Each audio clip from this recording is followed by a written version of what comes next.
Muchas veces, cuando yo señalo un pecado que está cometiendo alguien, hago mi comentario. Algunos pretenden llamarme la atención diciendo, pero José Luis, no juzgues. Tú no puedes juzgar. Dando a entender que mejor me calle y no diga ni señale algo que están haciendo otros de forma descarada y en contra de los principios señalados en la Biblia. En este video vamos a entender hasta qué punto podemos juzgar un acto y qué es realmente juzgar algo de la forma correcta según Dios. Partamos enseguida de esto. ¿Los hijos de Dios podemos juzgar? Claro que sí. No somos de esos siervos de Dios que van por ahí haciéndonos de la vista gorda para no caer en un acto de juzgar.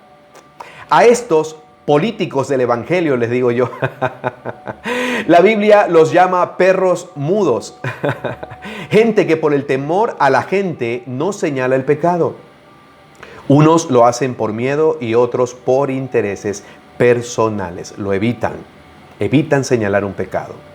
Pero literalmente son incontables los siervos de Dios que señalaron y juzgaron a diestra y a siniestra el pecado de los demás. Eso está en toda la Santa Biblia.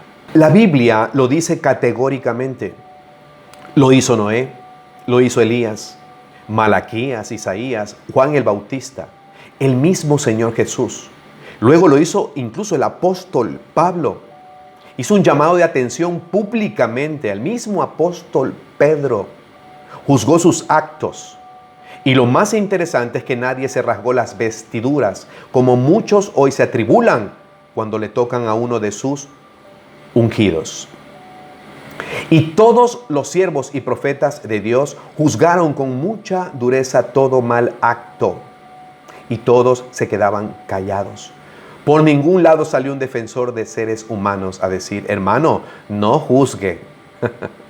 Y como siempre, vamos a la palabra y confirmemos esta enorme verdad. Veamos lo que el mismo Señor Jesús dijo acerca de juzgar en Juan 7, verso 24, según la versión de la Biblia de las Américas. Dijo el Señor, no juzguéis por la apariencia, sino juzgad con juicio justo. ¿Escucharon bien? Juzguen, pero con un juicio justo. Y el juicio justo, ¿quién lo da? ¿O cuáles son los parámetros? Obviamente la palabra de Dios. Lo que el Señor no está diciendo es que no podemos juzgar. Lo que sí está diciendo es que no juzguemos por las apariencias, sino que lo hagamos con un juicio justo. Eso sí está diciendo. Muchos, cuando citamos una escritura que va en contra de algo que está haciendo mal alguien, nos señalan a nosotros los predicadores. Cuando es la misma palabra la que juzga a esa persona, la palabra que estamos citando, la que debemos predicar. No es el predicador, es la palabra y también es la propia conciencia de aquella persona que se siente acusada. Juzguemos, pero eso sí, juzguemos los actos, no a las personas, pero con un juicio certero. No con prejuicios alejados de la verdad. Es decir, que si la palabra señala que cualquier acto está mal en alguna persona, eso prevalece por encima de nuestras propias ideas. Y eso es un juicio justo, el juicio que pide el Señor Jesús. Aquí viene lo más interesante. ¿Y por qué resulta importante juzgar y proclamar la verdad frente a una mentira dicha públicamente? Ya sea en las redes, en algo que veamos por ahí. ¿Por qué debemos juzgar algo que es una herejía? Porque en algunos casos el verdadero significado de juzgar es liberar de injusticia a alguien. Es liberar de opresión a las personas. Por eso, para dejarlo demasiado claro, podemos juzgar, pero para traer verdad y libertad a los oprimidos por estos que estén cometiendo una herejía o un acto en contra de ellos, que los esté oprimiendo, los esté atacando, los esté engañando, les esté provocando algún tipo de daño. Y nosotros, los predicadores y profetas, somos llamados a llamar las cosas por su nombre. Somos llamados a señalar el pecado como tal, sin dar muchas vueltas. Y es por eso que se ve como algo desafiante en contra de los demás. Y este es otro punto muy importante. Cuando la Biblia se refiere a nosotros como que no somos jueces, es porque a pesar de que podemos juzgar todos los actos, la sentencia final y el castigo o la paga solo la da Dios. Y Él es juez. Él sí es juez. Y un juez es el único que tiene esta facultad, no solo de juzgar algo, sino de emitir un veredicto, una condena. Recordemos que solo Dios, que conoce el corazón de todos, solo Él puede realizar juicios definitivos con las personas. Continuemos. José Luis, ¿y a qué se refiere el Señor Jesús cuando dijo en Mateo 7, versos 1 al 5?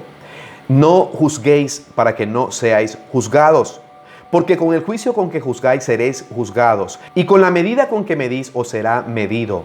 ¿Y por qué miras la paja que está en el ojo de tu hermano y no echas de ver la viga que está en tu propio ojo? ¿O cómo dirás a tu hermano, déjame sacar la paja de tu ojo y he aquí la viga en el ojo tuyo? Hipócrita, saca primero la viga de tu propio ojo y entonces verás bien para sacar la paja del ojo de tu hermano. Y cito esto porque ya me imagino en los comentarios que es el primer pasaje que van a citar.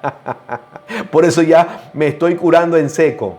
Aquí no está hablando de una prohibición a señalar el pecado con un justo juicio escritural, que es a lo que me estoy refiriendo en este video. Se refiere a que antes de señalar un pecado en particular, nosotros debemos primero estar completamente libres de ese pecado.